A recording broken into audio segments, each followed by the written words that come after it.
Welcome to Rebel Radio, Conversations with Allied Health Leaders. Today is episode 3 and we are with Lauren Hart. Lauren, thank you for joining us. Thanks for having me. Really appreciate it. So real quick intro for yourself, okay? So, and this is just very concise. Obviously, you can add as much info you want to on the profile as well if you like.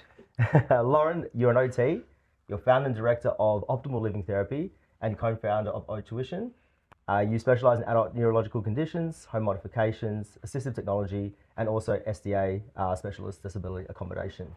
So thank you for coming. Really appreciate it. Thanks. I'm looking forward to this one because I think when I decided to do Rebel Radio, I thought of you as like one of the you're a great example of it. Someone who's you've been a therapist not for a long time, but you've also got yourself into a good career. You've done a lot of things in the industry in such a short time as well. So I think you'll be able to give a real good, a good idea of what it could be to be, an OT, to become an allied health entrepreneur, and just an entrepreneur in general. So I'm really looking forward to this conversation. Thanks. I've had a few OT lives in my relatively short OT life. And obviously we know each other outside of this podcast. It's not the first time we've ever met before. But, can yarn. Yeah, and you can yarn for sure. So I'm really excited for this. So thank you for coming. Really appreciate it.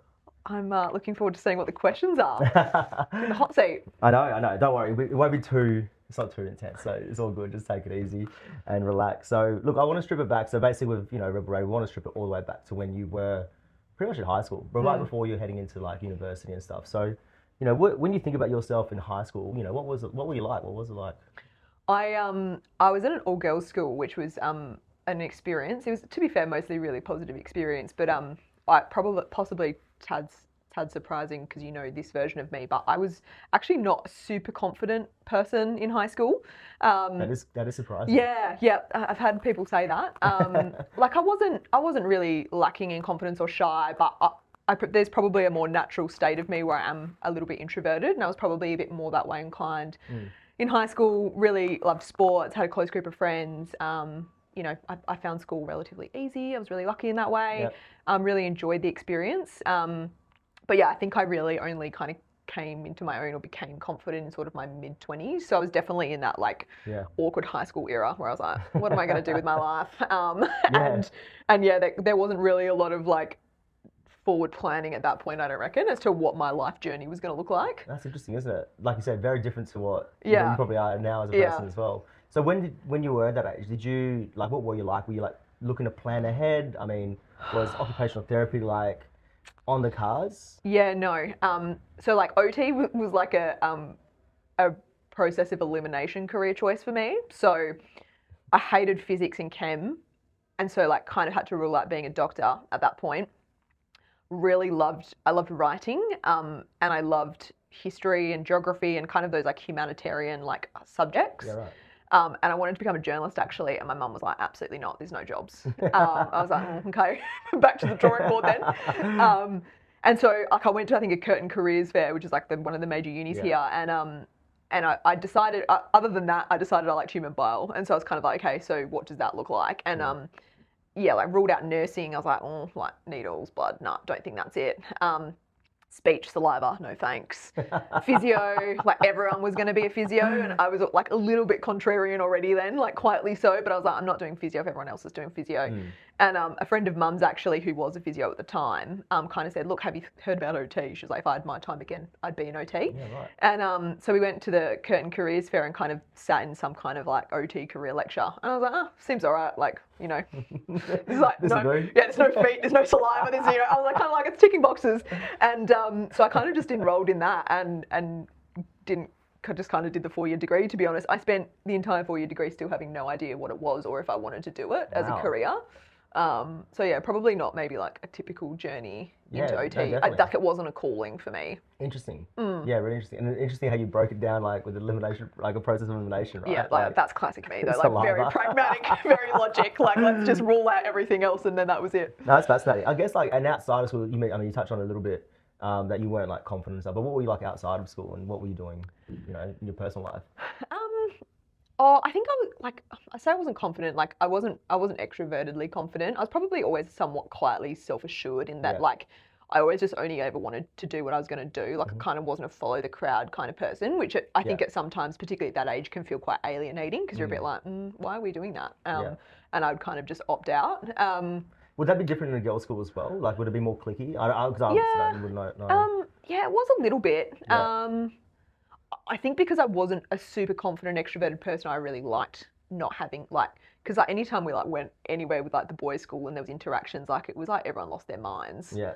And so I'd been to like a co-ed public school, so I had guy mates and I grew up with two brothers. Like I was very like happily confident in that space, but it was just like a whole different thing. Like people just became like a very different version of themselves, and I think I always struggled with that. I was a bit like, what's that about? Interesting.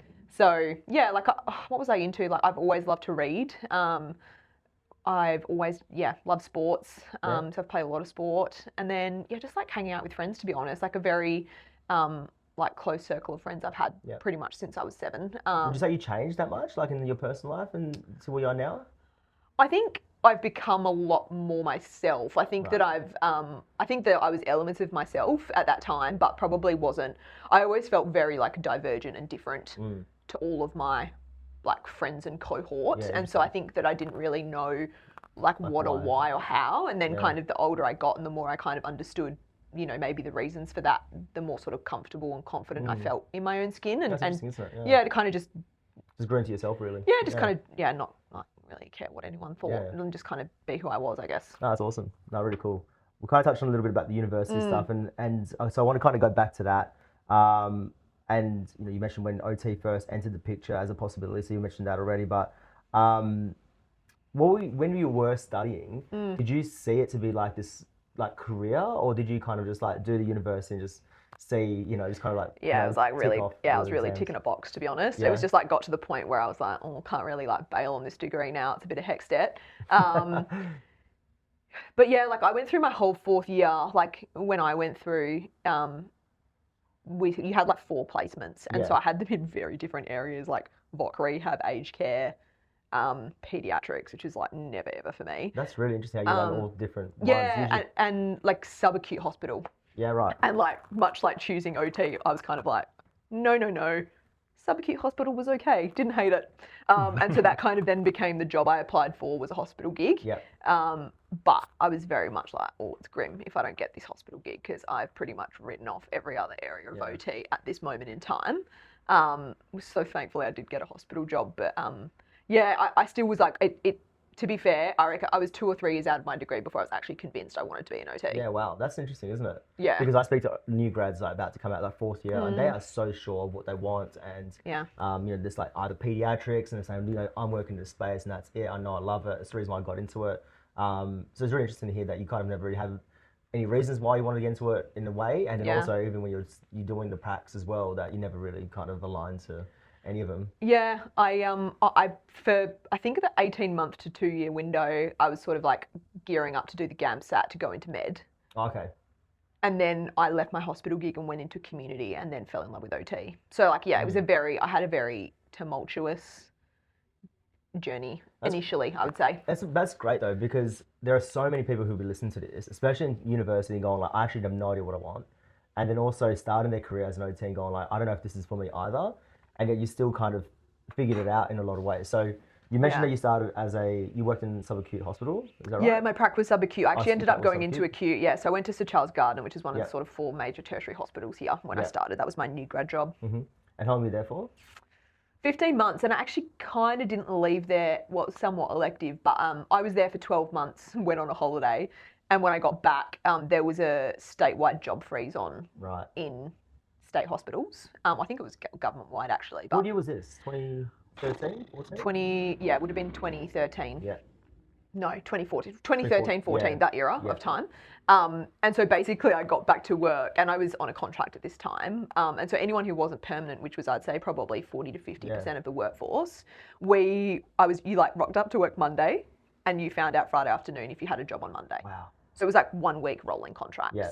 And there were all these meetings, and they were like, it was all very grim. All go find a job if you can. All very dark. Pretty different 10 years later, isn't it? So different. Like, I have this all the time where I'm like, I don't want to sound like some like ancient OT, but I was like, back when I was a new grad, that is not how it went. Like half of my cohort didn't get a job as an OT. Like it was really, really different. And you just took a job. Like you didn't get to be picky or choosy. You just took a job. So anyway, I kind of went out and was like, oh yeah, cool. I'll go look for a job then because this 1 week contract stuff's not really all that fun. And I was actually got multiple offers, which I was like surprised by, but I was like, great. And one of them was at Royal Perth, and I was kind of like, oh, been there, done that. I already know hospital's not really for me. And then another one was a community OT gig, kind of doing more like aged care, DVA sort of stuff. And home visiting was not on my OT bingo card, which is hilarious given what I do now. But I was like, oh, what have I got to lose? I'll give it a crack. And yeah, within like 4 to 6 weeks, I was like, oh, like this is actually this. Yeah, it's like this is OT. This is what I am meant to be doing. What did you find at hospital that you didn't resonate with?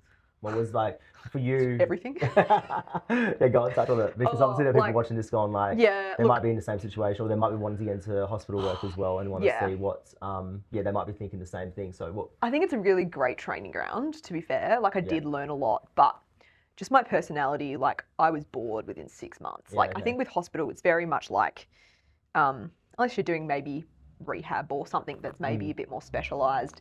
Acute meds, like you rock up you rock up at 8 and then you're like in this sterile environment for 8 hours a day, and you get your ward list and you see your patients and your discharge planning, or like, you know, it's I just found it to be very Groundhog Day like, and I learned a lot quickly, but then kind of just felt like I was living this like repetitive day in, day out that felt like really quite depressing. Yeah, it's interesting. Do you think like going into the hospital setting and then moving into community was actually, like you kind of mentioned, it was good for you, but do you think that's a great way to start in a way because it gives you that like perspective of what it looks like as well in a hospital and in a clinic, or like going to one place versus community going to different places?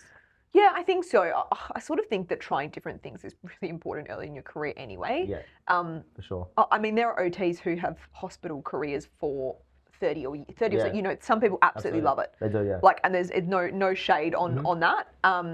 But it doesn't suit who I am and how I like to work. I really struggled with the bureaucratic, systematic kind of thing where it was like, no one got promoted because they worked harder or smarter or like, it was just... It was more of that experience, wasn't it? Yeah, it was like a tenure-based thing, or like, to be honest, like a bit of a popularity contest of like who the manager's favourites were. And I really struggled with that because I just thought it was just a load of rubbish, and I just like did not subscribe. And I that was challenging for me, and so I kind of just knew really early on that climbing the hospital ladder wasn't for me. Wasn't for you, yeah. Interesting. That's really... I find that fascinating. Just because like, I speak to so many people, new grads especially, wanting to work in hospital. And then there's the other reality of what actually hospital is like versus like the idea of it. So, and there's a lot of new grads who want to work in hospital and that's all they want to do, you know? Yeah, I think like a lot of people who I used to work with in the hospital, many of whom are still friends of mine, like we always used to refer to hospital as golden handcuffs, where it's like you get paid really well, there's job security, you know, you get paid maternity leave if that's your jam. I use the golden handcuff analogy a lot in my day-to-day. You hear it a lot. And I don't know, like I'm just, that was just never going to be, golden handcuffs were never going to be something I was, So like I can see how people find it a really appealing pathway, but I think it probably, I think you have to look at everything for the pros and the cons. Like, absolutely. You know, for everything that's good, there will be something that's not so good. Absolutely. So you mentioned you went to community work, right? After about a year and a bit of working in hospital. So now you're about, what, second year in as an OT? Yeah, 15, 16 months out. Yeah. How long were you doing the community space, I guess, or how long were you at this one company for? And I guess what was the differences between the two, and how'd you... I had this conversation on LinkedIn with someone recently. Oh, did you? Yeah. It was so radically different to the point of unrecognisable. So like then, so that like NDIS didn't exist, obviously. Community disability was very much a large not-for-profit game. So it was block funding. These big providers had these big chunks of money. And there was very few private companies, like a handful, literally. And you did sort of like insurance commission, which was motor vehicle accident rehab. You did DVA and you did aged care. I had no senior, had no supervision. Nice. That's good, isn't it? That was also not atypical. No, really. That was very standard. That was standard, That was was it? standard. Yeah, interesting. No senior, no supervision, no professional development, not even a budget for professional development. And people leave jobs now because of this, right? Yep. Like, you know, so Yep. this is And that was very just interesting. standard. Like you home visited from 8 till 4. There was a once a month staff meeting. Like that was it. And that was like most community jobs. Yeah. At the time, I didn't know any different. So like, you know, I was kind of like, oh, it's a bit weird that there's no like senior, because obviously in the hospital I had that. And there were people who were grads. This was their first job, and I was 15 months out, and I was watching what they were doing, going like, "Holy moly, that is so unsafe." Yeah, 100%. Like no idea how to assess pressure. Like just like, and the company itself was just it was just taking on work. There was no thought process around like, should we be taking on that work, or can anyone here do this work safely? And it was a physio-owned company, which was probably also a very different model. What was the model? Like, what's the difference between that and Well, like, was it like commission structures? And yeah, bonuses, correct. like, Yeah, so I was on like a base salary, and like Yeah. you had to make over a certain threshold of revenue to then Right. get paid a bonus, and that kind of scaled up. And Was that good for you in that sense? Was I think it was a really good experience to have. Yeah. I'm someone who's very motivated by achievement and ambition, and so for me, I was always like, oh, great. Like, you know, the harder I work, the more I get. Absolutely. It took me a little while to kind of click into the fact that I could actually just be doing it for myself and doing a lot better, because I was working a lot harder, I would say, than people around me, because again, like I think I'm just wired a little bit different. I was gonna say, like, from knowing you as well, like in that position, like that kind of role would really be like suitable for someone like yourself, because like you said, you're more motivated to do it. And when you start hitting those achievements, you know that you can do more, and you know, if you've got a holiday plan for like, you know, in a month's time, you can just smash out a few weeks. Yeah, exactly right. And like I was very, I've always been a self-motivated learner. So like I took myself to PD, I found myself mentors and supervisors. So I sort of filled in the gaps for myself. Whereas there's perhaps people that would find that more challenging to do, maybe. But yeah, it was radically different. So I was there for 15 months, 18 months maybe. But yeah, I kind of had some time off for a surgery, and kind of like had the idea to be self-employed during that time off, because downtime and me aren't comfortable friends. So before we get into this, so do you reckon this role, because you mentioned before about being like, I could do this for myself, I set of money, and I understand it. Is that when you started to think to yourself that I could probably do this on your own? Yeah, there was a bit of that. And also I think I could just see like all of the ways it could be done better. And so like I was pitching to my boss, like, you know, these guys should be being supervised. And like this time it's all pen and paper. And I was like, why aren't we using like, why haven't we got iPads? Like, why aren't we doing digital stuff? Yeah, like we're only 10 years ago as well. Yeah, we're going home, we're doing all these, like writing out all this stuff. And like, I'm on the road, I could be doing it all on the go, because none of that was billable either, right? So none of that was billable. Only face-to-face was billable. Right, so you had to do all this extra admin work. Correct. And not getting paid for Correct. it. Yeah. Wow. So I was kind of like, surely we could be doing this better. So I like implemented a whole like online Dropbox form iPad system for them. And I think it was just like all of those things where I just kept being like, why am I the only, perceivably, there could have been a lot going on behind the scenes. Yeah, but my perception was, why am I the only one thinking about this? Yeah, it's only my business. Yeah, I'm like thinking about how to make it better. Yeah, and just like there really wasn't a focus on quality. I've always cared very deeply about being very good at what I do. Yeah. So there was a lot of like value misalignment. And yeah, interesting. That kind of came to like a bit of a head when I had my time off and went, I was like, actually, I really don't think this is for me. Yeah. So you had some time off. You had surgery. Did you say? Yep. So was it serious? Was it like I don't get too into it, but like, was it like life threatening, or was it like? No. It was just a it was a somewhat elective procedure, but I kind of sort of had 6 weeks of downtime as a result, recovering, and my brain doesn't do that. So I was How'd you like, go? What were you doing in that next time? minute, well, I was not doing a lot physically, but mentally I'd like written a whole business plan and, you know, registered a business name and on all of that. And I had no idea what I was going to do with it, to be fair. I just knew that I wanted to kind of move in that direction. And one of the steps I kind of realised is I was like, realistically, it'll be a conflict of interest, so I need to get out of this job before I do anything. So I applied whilst I was off to go back into the hospital system, actually. And I kind of was then just waiting for the pull on a contract to kind of come out, and that took about 6 months. So it was kind of on ice for then. And then, when I got a contract to go back into public hospital, I resigned, and then, kind of got rid of that problem. How long were you at the hospital for? Years, actually. So this was like 2015 to 2018. So I worked part-time. So I was full-time doing acute med, and it was shift work. So it worked out really well for me. probably I'd say like maybe like 8 weeks after I'd left that job, I had clients who I was doing rehab with, like ABI rehab with, their case manager contacted me and was like, the new OT is no good. Wow. Like they want to come back to you. And I was like, I can't really because of this thing.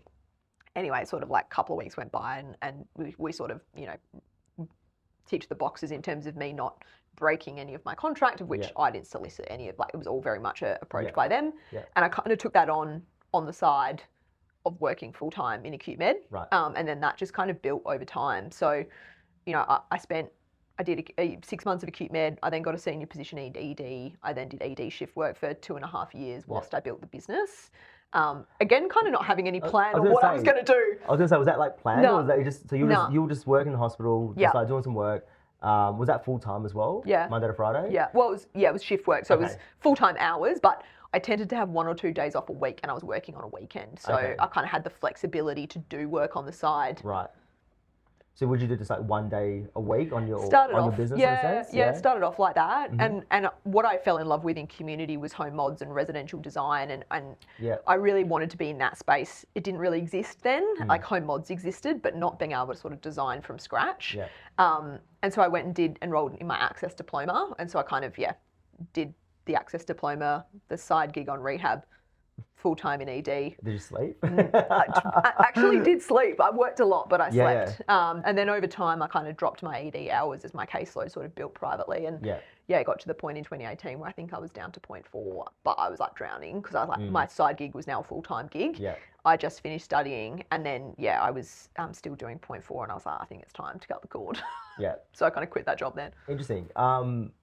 Looking back now, were there any decisions that you saw as like the turning point? Was it just the fact that your caseload grew on the side that was the reason why you're like, I got to just do it now? Do you think if that never did happen, you wouldn't have pursued it? Like, it's just really interesting because like usually people who want to start businesses would go, I'm going all in and like start it and take a risk. Which is somewhat my personality. But no, I think because we just bought a house, we were getting married, like there was a lot of life factors happening. Yeah. My parents were like pretty traditional. And so like, even though my dad had his own business, you know, they were like, you know, don't let go of the secure, stable job, you know, don't rush into self-employment, 100%. Which to be fair, like not terrible advice. But I think for me, actually one of the greatest things I did for myself was to not quit my hospital job until I had a full-time income in my other job. Yeah. Because I wasn't financially stressed. I wasn't stressing, hustling. And like, again, like we're pre-NDIS now, right? So the private work pool is tiny. 100%. So like my caseload was entirely insurance commission and relationships with case managers. There was no like massive demand. No wait list. And there was a handful of small providers doing what I was doing. Like there wasn't a lot of us. So interesting. So for me it was a really like low stress way to kind of build up. And I realistically had a year's worth of income banked in the business before I quit my job to like psychologically know that this is the time. Yeah, I'm not going to not default on my mortgage, you know? You mentioned your dad and you mentioned like, you know, your family kind of like having those conversations. But were there any like colleagues or anyone in the industry that you were like that kind of having conversations with about this and seeing if it was the right thing to do? No. When I became self-employed, it was at a time where like that was not a common path for therapists. Like there was a very, very small percentage of self-employed private practice OTs.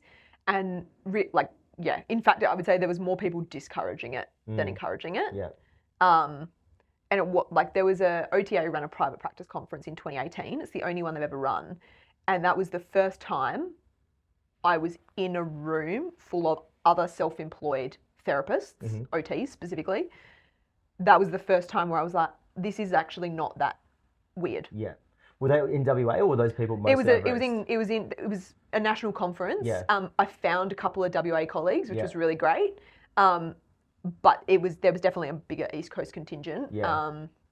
But it at least also gave me a group of people to catch up with 100%. in WA, which I kind of had known they'd existed, but it was very wasn't as collaborative, I would say, back then. And so meeting at that conference and having those discussions, and this was in like March or April 2018, and NDIS rolled out for us July 2018 in WA. Yeah. So it was like a really pivotal time to kind of meet those people and have that experience. It's so interesting because like, you know, now everyone's a subcontractor, right? Yeah. So there's so many people probably doing like that, doing the subcontractor stuff, and Yeah. as with this is like a time when it was not even common, No. or people weren't doing any of it, and then this is pre-NDIS as well. So I'm interested to know as well, like, do you think being pre-NDIS, I think I know the answer, but like, do you think was it really helpful to have a business or knowing that stuff before going into that Yeah. whole world? Absolutely. And I Yeah. think to be honest, being a therapist pre-NDIS, because I mean, there's some days where like you kind of like, oh man, maybe it'd be nicer to not know what the other side looks like. But yeah, I do think it gives you a lot of perspective now on like some of the demands and expectations. And when you've been a therapist and I think I've been a therapist for 14 years maybe. So like there's therapists who've been a therapist for twice as long as me, who've seen 2 or 3 alternative versions before me even, right? Absolutely. And so, you know, I do think it helps to have an understanding of the cyclical nature of systems and the fact that like things change and and ultimately things kind of tend to bounce back to where they've been. Yeah, 100%. I've got a few clients of mine who've been around for like 30 years, right? Pre-Medicare or like around the Medicare times when they first started coming in, and it's just interesting to hear their thoughts on what's happening now with the NDIS. Yeah. How like they're a bit more level-headed about it all. They understand that they've seen different changes over those years. Yeah. And even though there's going to be massive changes coming, probably, you know, with what's happening, they're still a bit like, well, we got other things and we have other levers that we can pull now as well. So it's just really interesting to. I think it's like because you don't know what you don't know. Like, and that's I think what I see people who have only ever known the NDIS really struggle with is like they only have one frame of reference, and that there's pros to that, but there's also cons to it. Yeah. Yeah. I want to ask another question, something a bit more. Obviously, when we found out like more about the profile, I want to know more about like the SDA stuff and the accommodation. So, where did that passion come from?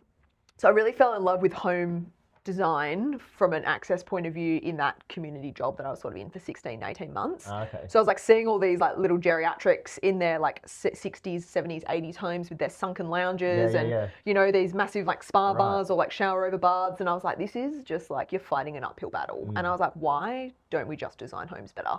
And that kind of sent me down the pathway of the access diploma and livable housing.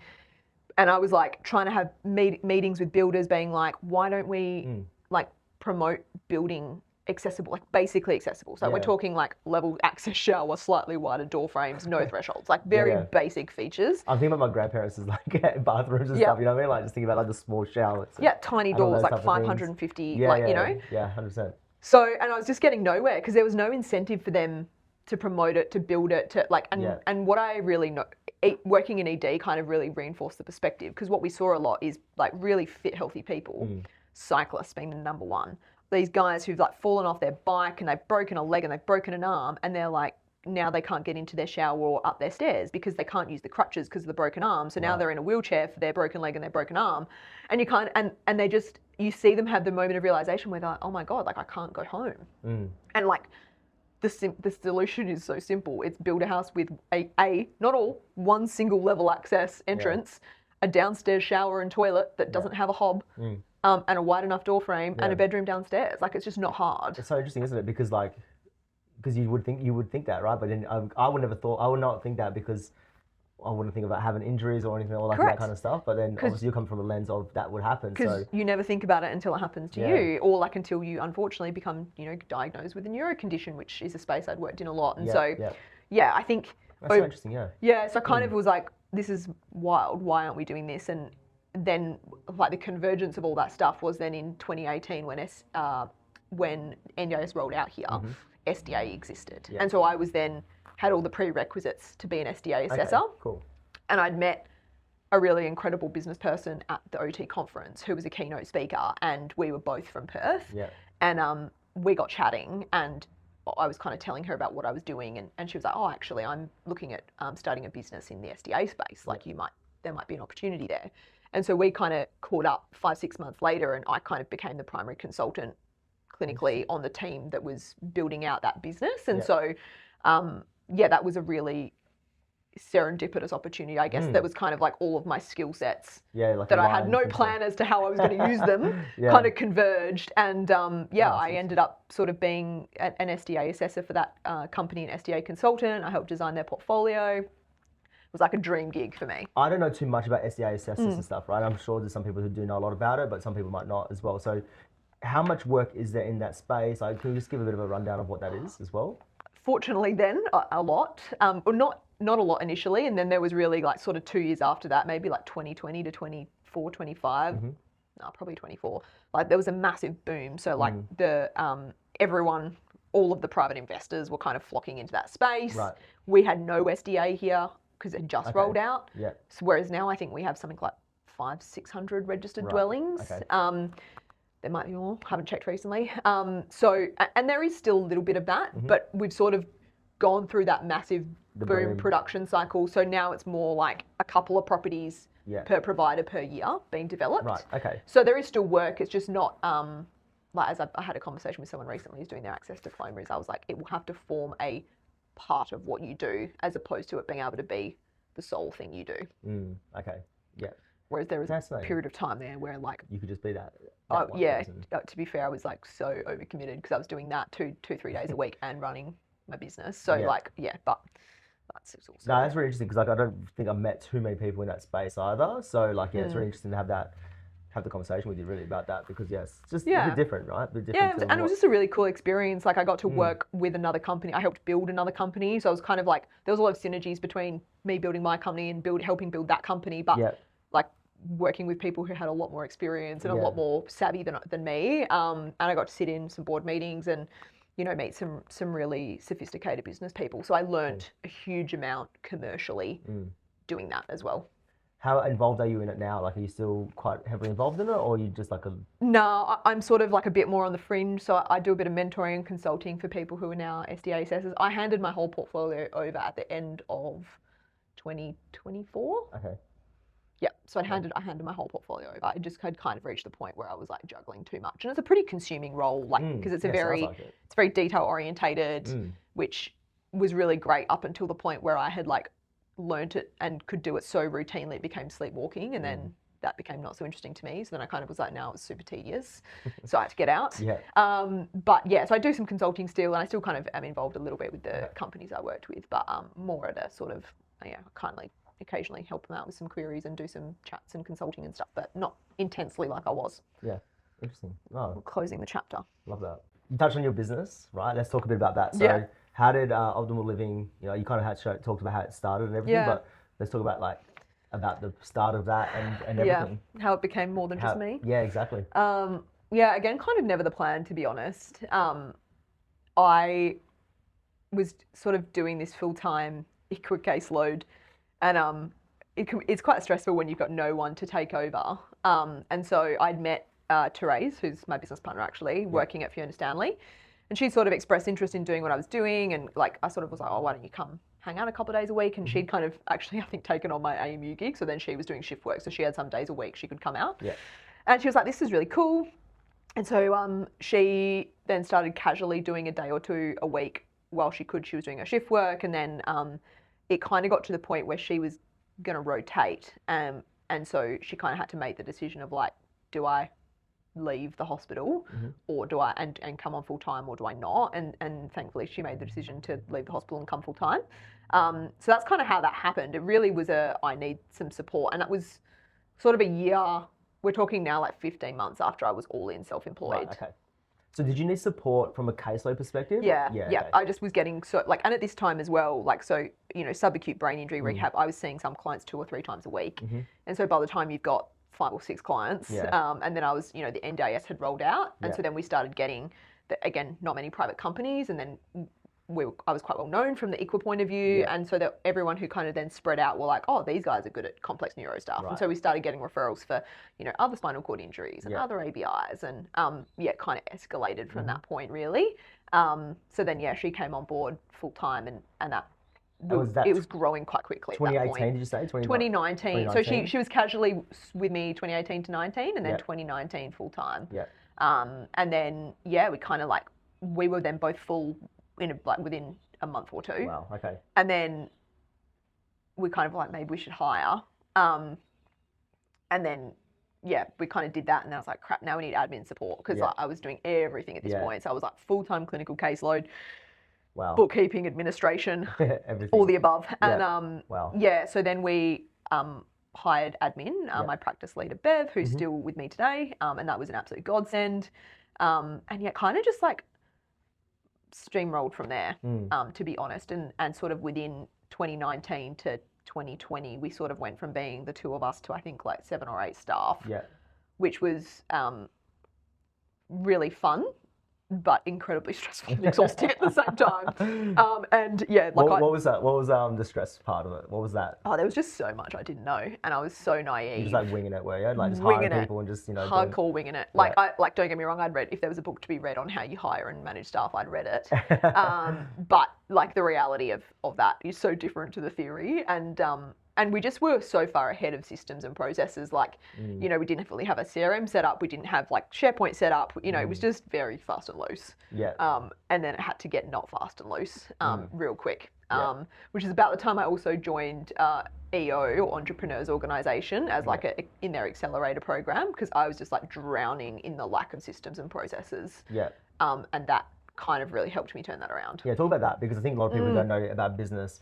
The systems and like that's the biggest one.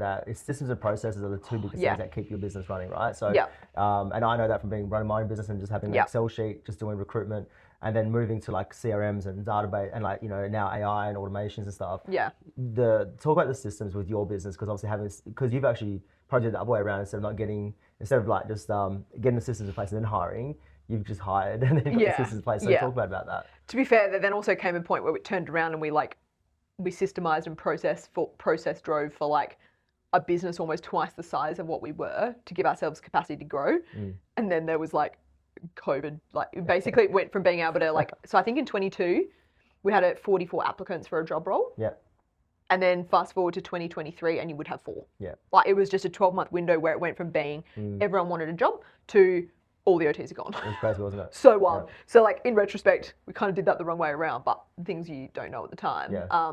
I think that like ultimately when you're responsible for the business, like first of all, business is really stressful. Like is maybe not for everyone, but my experience of business, even though I wouldn't change it, is that it's quite stressful because I care deeply about the clients, I care deeply about my staff. I care deeply about quality. So, there's a lot of things that can go wrong. And you're like fingerprints and everything as well, right? Correct. So you want to make sure everything is going smoothly when you have your own thing to do as well. Exactly right. And so ultimately, like, it becomes too big that you're not across everything. And then the only way to know that there is quality and that people are doing the right thing is to have systems and processes where you know that the end result is that's happening. How many times have you changed? Sorry to cut you off. How many times have you changed your systems and processes? Continuously. Continuously. Like I would say we probably update processes on like a 6 to 9 monthly schedule.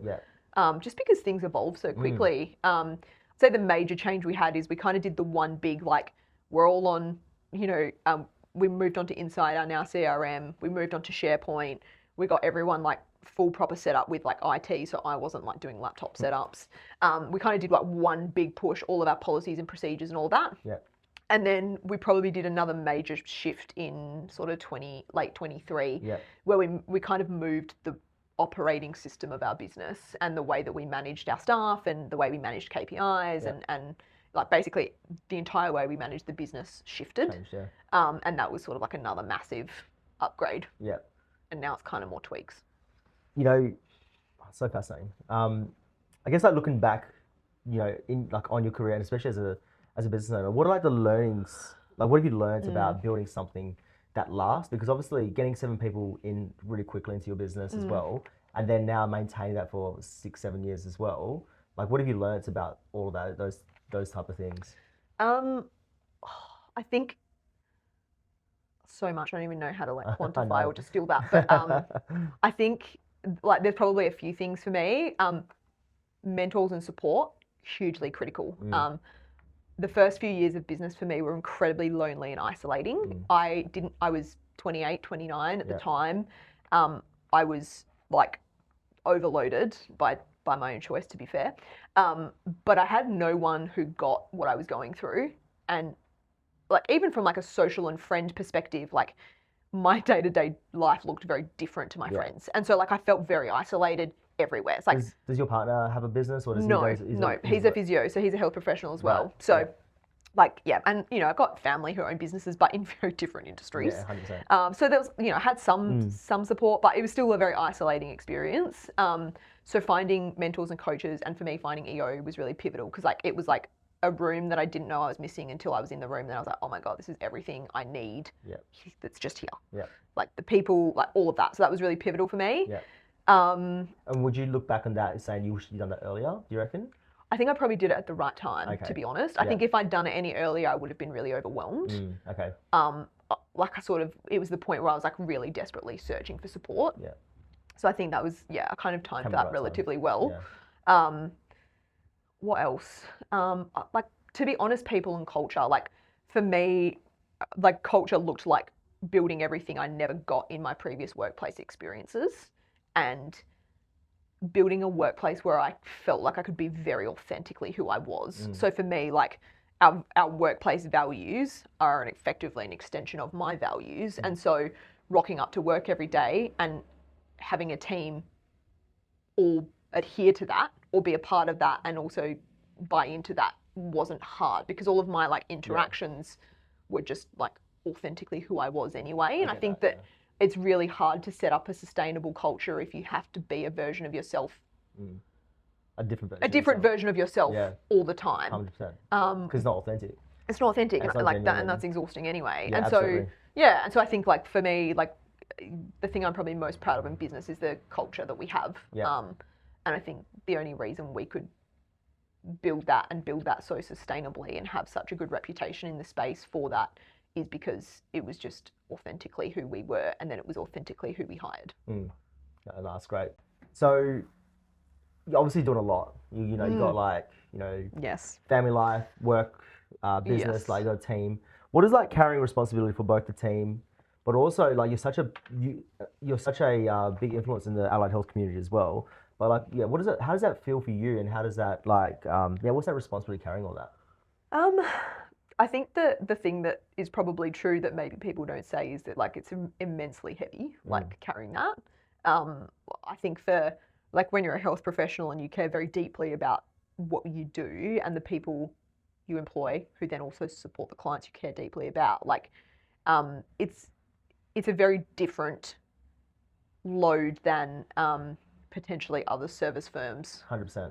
who are servicing, you know, regular society maybe. No, I completely agree, because I feel like as a recruiter, the two biggest heartstrings to pull in, you know, when you're talking to someone is not just about the work that they're in, but also the clients that they're working with. So there's like the people that they're their colleagues, and then also the clients as well. Yeah. And there's not many other industries like that. Like most people have their colleagues, but then the work that they do is like what their work they do. You know what I mean? Yeah, absolutely. So yeah, I would never, I wouldn't not do it. I wouldn't take it back. But like I think probably the thing that maybe doesn't get spoken enough about is that it is a really heavy burden to carry, and particularly when we're in the kind of policy environment we're in, where staff are struggling and you're trying to support them, and the policy atmosphere is like constantly changing and massively pressurized, and you're absorbing pressure from both ends. So how do you deal with it? And needing to make decisions that mean that everyone has like security and stability and predictability as much as is possible. So how do you deal with that then? Like, what is your, do you have any like techniques, or do you do anything to kind of like? I would not profess to have it nailed. I think in the last few years I've come to see more that like the burden is actually weighs more on me than what I probably acknowledge day to day. And so for me, it's trying to make sure I schedule, you know, enough holidays and enough time off. But also I do think you have to have the right people and the support and the mentors around you and find a way to disconnect. And for me, it's also acknowledging that like this is the path I've chosen, and that's also what comes with the territory. And like, No, love that. That's good. After all these years in this space, like how do you define success for yourself and also the work that you do? That's loaded. Wow. Success is like, you know, it's very subjective. It's so subjective. And very subjective. It's so individualized as well. Like, you know, your success, like my success as a business owner is to be around the kids and like having, you know, Georgia to be, you know, be able to work from home and having, and I guess putting in our lives, our kids first and prioritizing this chapter of our lives. So that's for me success. But like, you know, other recruitment agencies will be completely different for their success as well. You know? Totally. I don't know if I've probably defined it, to be quite honest. I think for me, like having a job, which I use the term loosely because I'm not entirely sure what I have is a job. But I think having something that I care deeply about, that I find stimulating, that gives me like the opportunities to challenge myself, is probably a big part of it. Like what I lacked in other roles was the autonomy and the freedom to constantly be challenged. That's just kind of my wiring. And so I feel like business facilitates that for me. And the trade-off for that is, you know, carrying the more stressful, burdensome elements of it. Like for me, that's kind of the trade-off. Yeah. I'm looking for like life harmony, full stop. Yeah, like for me, work and life aren't separate. No, it's the same. Work is a really big part of my life, and there's parts where it over dominates, and that's really unpleasant. And then there's times where it's, you know, I'm really thriving in conceiving a new business or a new project or something like that, and then the fact that it's dominating is actually really fulfilling for me. And so I think for me, it's just about trying to work out what like that sort of harmony is and kind of. Yeah. When did you figure that out? Because there would have been a time when you go like, oh, maybe I was doing way too much work and maybe I should stop working. Yeah, I think it's really challenging because I think that I've probably experienced a fair amount of judgment for the amount of work that I have historically by your liked colleagues to do. or by your family? Or? Like probably a bit of everything. Like I think women, to be honest, quite significantly, being in a really female-dominated industry, you know, where a lot of people, you know, their version of balance looks very different to mine, or they've chosen to become parents and I haven't, and so their version looks very different to mine. And I think that they've become, this comparison thing happens, and for me, like I'm not comparing my life to yours, we're just living very different lives with very different, you know, definitions of what good looks like for us. And so it took me, I really struggled with that initially. And then I kind of just got to the point where, again, probably coaches and mentors and being around other business owners where I was like, you know what, that's actually just genetically who I am. And what actually lights me up is sometimes working 100%. a lot more than the average person, but I also don't do a job. So if you're employed somewhere and you can't fathom working 60 hours a week, like I probably couldn't fathom working 60 hours a week in the hospital either. But working 60 hours a week doing what I do doesn't feel... it's just part of your life. It's just part of my life. And I'm very fortunate that I've sort of got a structure and I've got enough harmony that hasn't created discontent in other areas of my life. Yeah, no, I love that. If you could speak to Lauren at the start of her career, what advice would you give her? I guess as well, not just Lauren, but like I guess other people as well coming to her. What advice would you give people, you know, coming to their careers? I think like first, like year 1 to 3 OT, Lauren really wanted to know what her OT career looked like. And now, 14-ish years down the track, I think what I would say is that the less defined that is, the better. Because there's so many opportunities that I would never have taken or had if I had said, this is my pathway, my journey, and I'm not going to deviate. Instead, just kind of like following the natural trajectory and trend of like where I went and where that took me, and trying to not like force anything too hard as well. It's just to kind of do you think you at the start you're trying to force something? I think I just wanted to know, like I didn't want to feel like I'd wasted 4 years of my life doing a degree I was never going to use. And so I think I felt pressure to be like, well, what's this OT thing I love? Like, what is it? It's not this and it's not that. And do you think it's business for you? Yeah, well, like absolutely. I think it is absolutely business for me, ultimately. I still love, of course, being an OT and being a clinician, 100%, but business is the only thing I haven't wanted to bail on 15 to 18 months in. So I'd say business has been like the constant in my career, in different forms. But yeah, I think it was just to like go with the flow and like chase the opportunities. And I think the big thing for me, and again, this advice, unsolicited advice, maybe not for everyone, but I think to just like to shoot your shot if it comes along. Like there's been mentors and opportunities that if I hadn't have really put myself in a zone of discomfort and been like followed someone up and gone and spoken to someone and taken on an offer that I like really had no business doing, but working it out anyway, like there would have been so many experiences I wouldn't have had, and that discomfort has propelled me so much further than any other experience. That's so interesting, isn't it? Yeah, so I think you've got to be brave enough to shoot the shot, and I think to just like, I'm just of the opinion that hard work beats everything. Yeah, love that. Good advice. Real rebel? Allied health professionals overextend their emotional empathy and believe that's part of the job. Real or rebel?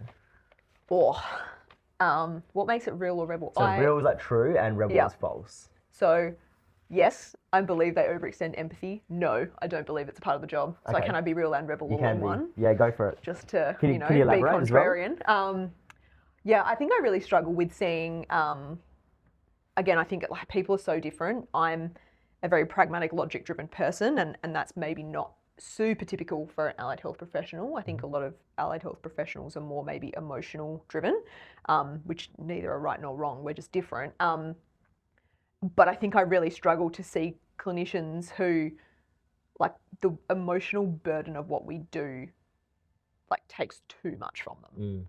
And I don't think that's sustainable, and I don't think it's healthy. And I think there's a real fine line, like, with like this like empathy savior complex thing where, like, where do you think it comes from? Like, do you think it's just like innate in the people that I think it's partly the kind of person you are. Yeah. You're generally very caring, nurturing. People come into allied health, but I think it's also a little bit sector driven. So like, I think being empathetic and caring is such a wonderful trait. I certainly am empathetic and caring, I believe, to the clients I support. Yeah.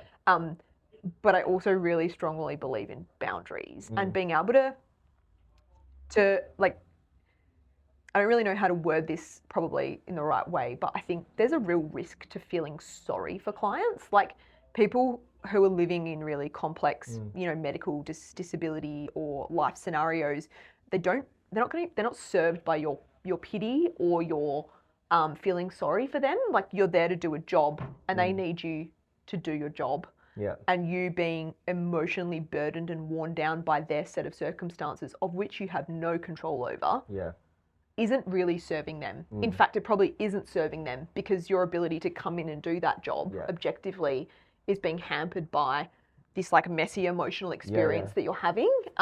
It's like separating the logic and the emotion, isn't it? Like, with like what's actually... and like, I'm not to say like none of us are robots. Like, I've seen clients who are in really complex scenarios, and I've felt really shitty after seeing the outcome or the situation. Like, there is like, we're all going to have that day and that experience. Yeah, absolutely. But I think as a whole, it's more about, for me, like having the boundary to be like, there's a difference between like doing your job and doing it well and a certain level of like professional empathy to, I'm taking that home and I can't stop thinking about it, and it's now seeping into my personal life. And the thing I can kind of keep coming back to is, like, you can't control any of that. Like, you can only control like a certain amount of things for sure. in your role in that person's life. And I just think that kind of coming back to that and focusing on what you can do and what's within your scope and your role, rather than feeling this, really heavy sense of emotional burden, potentially is the way to more sustainable careers. That's a great answer. Thanks. Thank you. And you didn't even give it, you gave a real and a rebel as well. I think it's the first time I've had someone say the real and rebel. No, but Lauren, thank you so much for joining us. Like I said before, at the start, this is like, I definitely really wanted you as one of like our first few guests as well. So really thank you so much for your time, and thank you for joining us. It's been a privilege. Thanks for having me. It's been a great time. Awesome. Thank you.